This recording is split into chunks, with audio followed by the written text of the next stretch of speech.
I've been thinking about husbandry lately. Don't ask me why. It isn't because I know someone who practices it. I don't. And it isn't because I heard someone say it or that I read about it. Husbandry is archaic as heraldry or home economics. You don't hear that expression anymore either. Husbandry is not merely something you do, a hobby, or a lifestyle. It's a way of life, a philosophy, a spiritual guide. It is, as they used to say, all-encompassing, or as we say now, 24/7.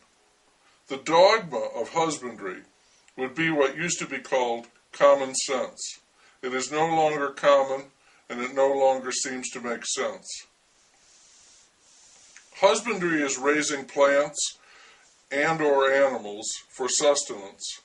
It means doing it, which means being able to do it, which means knowing how to do it, and taking the time to do it, which is no small thing because you're doing it not for show or the heck of it, but for sustenance, which means if you fail, you don't eat. So you have to know what you're doing. Telling the people who depend on you, hey, I'm sorry, bad year, that's not an option. You are looked to as a provider, a producer, so you produce. Ask anyone in Hollywood how important a good producer is. The world has changed. That isn't exactly news by now. But that change, begun, I think, by industrialization, which led to modern technology, has intensified all the time. Now, no one I know practices husbandry, and no one I know could do it successfully. Husbandry, by its nature, means that anyone who practices it is a conservative, has to be. That person would be above all resourceful, in the deepest sense of that word. A person practicing husbandry would have a set of values dictated to them by what they were doing. Certain things would be crucially important, and everything else would pale in significance. I don't know if that would exactly translate to political conservatism as we know it today, but I do know that anyone involved in husbandry would avoid debt, would not dare to live on a margin, and would never do anything that could lead to an imbalance in nature. Because the laws of nature are the iron laws of husbandry. And of course, thinking ourselves above all that and impervious to damage, we violate those laws heedlessly, carelessly, wantonly, all the time. Husbandry, good husbandry, is the foundation of a society. It's obvious. We depend on the providers. Thinking about that also led me to reflect on husbands as a foundation of society.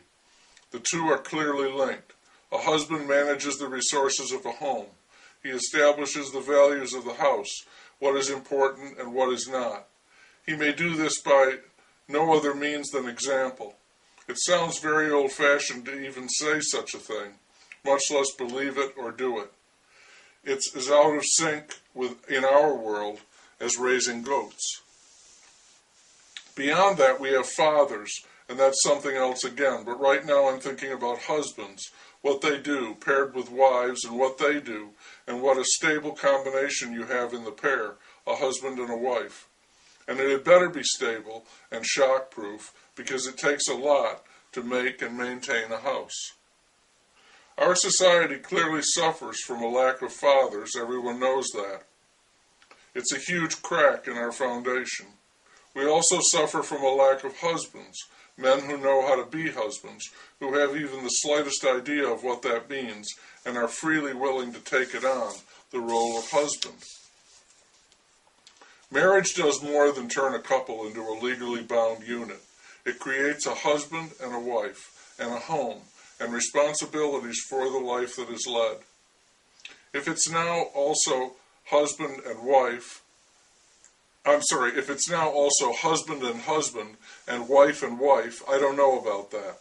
Some couples may be able to make that work. I do know that the duties of a husband and a wife would remain for any couple that intends to establish a home.